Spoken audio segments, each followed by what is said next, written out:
Coaches, you're going to get a lot of pressure against this type of fast break because the coaches realize that the coach is defending you, that if they can break your tempo and break up that rhythm, they can destroy your break. The counter to that is we're going to practice this so many times and have counter options that no matter what they throw at us, we'll get by that and we'll stay to our 5-second fast break. And here, we want our point guard to learn to feel who's around him. If his defender's caught somewhere on the court, maybe on a shot or defensive transition of some kind, and he can get further up the court, the goal for the point guard is to come here, but if he can get another 2 steps up the floor, and we can get 1,001 here, can you make that baseball pass right here? Make it here. Okay?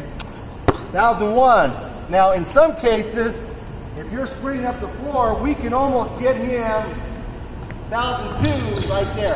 Now, that's faster than our template, but if we can get further up the floor, it's almost comfortable for us to have 1,003 at that line. Now, what that does is instead of the shooter up there having to sprint out of control to get his feet into one contact stop to shoot, he has a little more time to gather himself and shoot with more balance.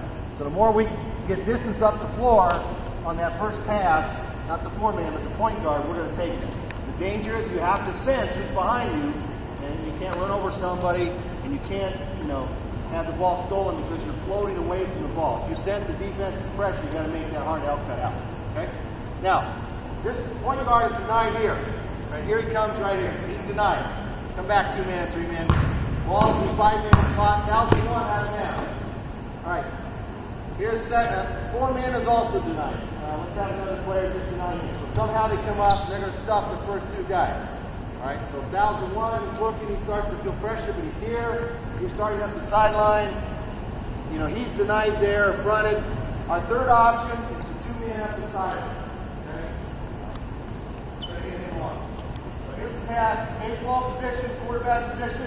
1,001, he sees it. He's going to pass that up to the court, that guy right there. Okay?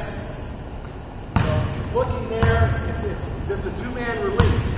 Now, if the 2-man is pressured, 2-man, and you recognize that, we're going to give up 1 second on the break. We're going to have you drive down and then come right back. Run an eye cut. Okay? So we'll lose 1 second on the break, but we're going to regather that on the other end of the break, fast break wise. Okay? So you come up the sideline.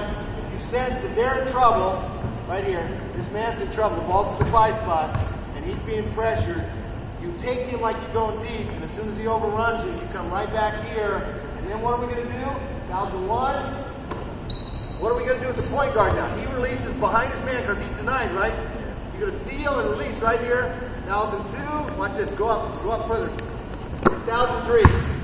Right there. And we haven't lost the timing, although we've lost 1 man. We've lost 1 man position-wise here, but we haven't lost that timing. So there's a lot of ways you can handle the counter. All right? Let's come back here. Follow me a second.